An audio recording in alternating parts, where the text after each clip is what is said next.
Hi friends, welcome to Kolathur kitchen. இன்றைக்கி நம்ம கிச்சனில் என்ன பார்க்க போகிறோன்னா ஒரு சூப்பரான ஒரு அட்டகாசமான சின்ன வெங்காயம் சாம்பார் தான் பார்க்க போகிறோம்.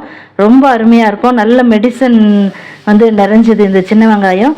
இது எப்படி பண்ணுறதா இன்றைக்கி நம்ம பார்க்க போகிறோம். பார்க்குறதுக்கு முன்னாடி கொளத்தூர் கிச்சன் சேனலை சப்ஸ்கிரைப் பண்ணிக்கோங்க. மறக்காமல் பெல் சிம்பிளை கிளிக் பண்ணிவிடுங்க. வாங்க வீடியோக்குள்ளே போகலாம்.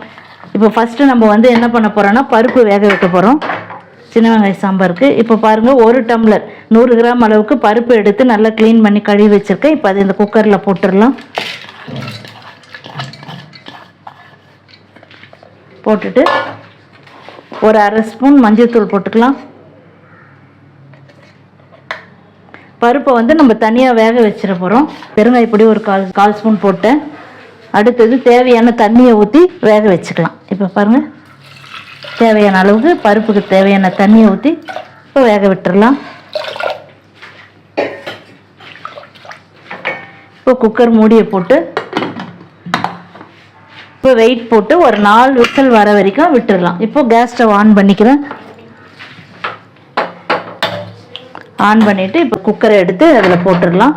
போட்டுட்டு ஒரு 4 விசில் வரட்டும். வந்ததுக்கப்புறமா எடுத்து வெயிட்டில் அந்த ஹீட்லாம் அடங்கினதுக்கப்புறம் எடுத்து பார்க்கலாம். விசில் வரட்டும். அதை ஸ்டவ் ஆன் பண்ணிக்கலாம். ஒரு கடாய் வச்சுக்கிறேன்.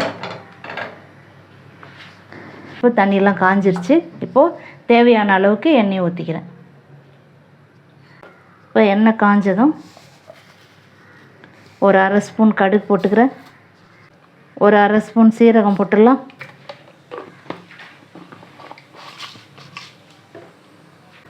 ஒரு கொத்து கருவேப்பிலை போட்டுக்கிறேன். ஒரு பச்சை மிளகாய் போட்டுக்கிறேன். ஒரு 3 பூண்டு கட் பண்ணி வச்சுருக்கேன், அதையும் போட்டுக்கிறேன்.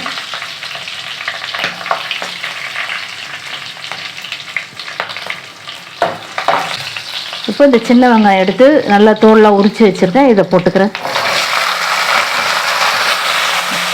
ஒரு 100 கிராம் அளவுக்கு சின்ன வெங்காயம் போட்டு நல்லா வதக்கிக்கலாம். அந்த எண்ணெயிலே வெங்காயம் உடம்புக்கு, சின்ன வெங்காயம் உடம்புக்கு ரொம்ப நல்லது. சுகர் இருக்கிறவங்க தாராளமாக இதை எடுத்துக்கலாம். ரொம்ப நல்லது உடம்புக்கு.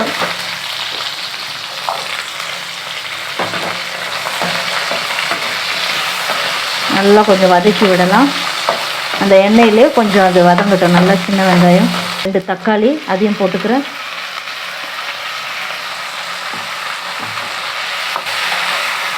இது கூடவே தேவையான உப்பையும் சேர்த்துடலாம்.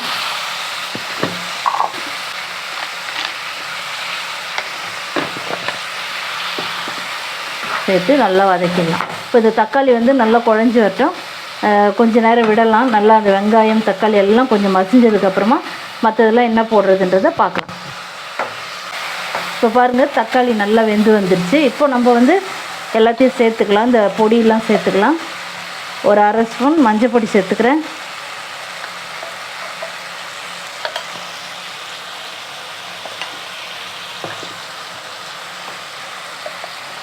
குழம்பு மிளகாய்த்தூள் ஒரு 3 ஸ்பூன் சேர்த்துக்கிறேன். நீங்கள் வெறும் மிளகாய்த்தூள் இருந்தாலும் சேர்த்துக்கோங்க.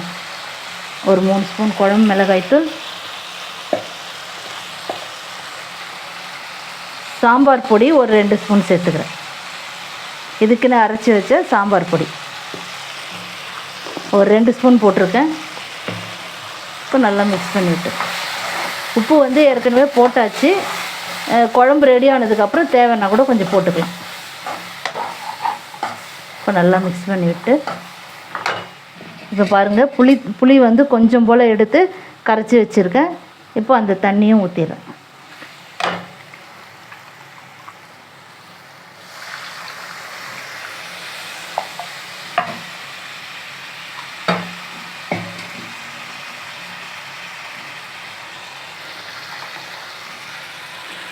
சாம்பாருக்கு வேண்டிய தண்ணியை கொஞ்சம் ஊற்றிக்கலாம்.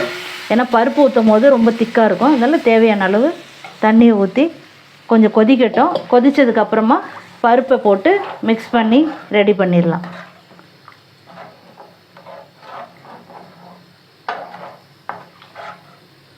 நீங்கள் பருப்பு எவ்வளோ எடுக்கிறீங்களோ, எத்தனை பேருக்கு செய்கிறீங்களோ அதுக்கேற்ற மாதிரி நீங்கள் தண்ணிலாம் ஊற்றிக்கோங்க. அவ்வளோதான். உப்புலாம் சரியாக இருக்கான்னு பார்த்துக்கோங்க. கொஞ்சம் கொதிக்கட்டும். கொதி வந்ததுக்கப்புறமா புளியோடைய பச்சை வாசனைலாம் போகட்டும். அதுக்கப்புறமா நம்ம பருப்பை போட்டு கொஞ்சம் கொதிய விட்டு இறக்கிடலாம். இப்போது ஒரு மூடியை போட்டு ஒரு 5 நிமிஷம் கொதித்து வரட்டும். இந்த பச்சை வாசனைலாம் போகட்டும். இப்போ பாருங்களேன், எடுத்துகிட்டு பார்க்கலாம். பாருங்கள், நல்லா கொதிச்சிருச்சு.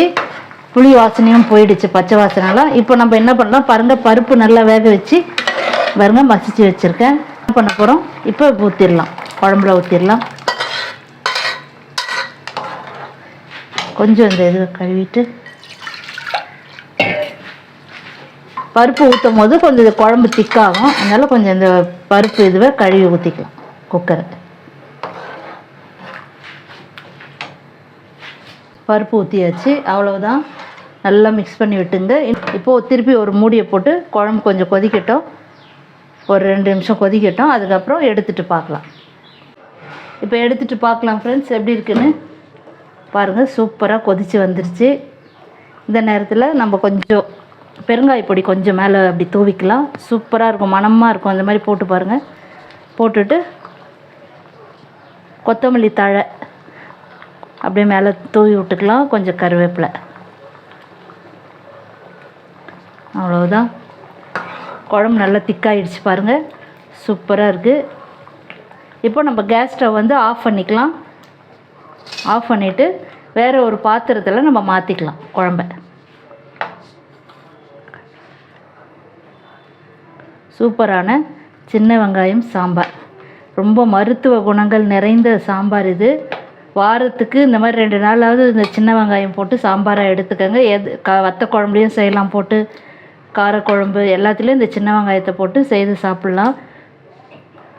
ரொம்ப அருமையாக இருக்கும்.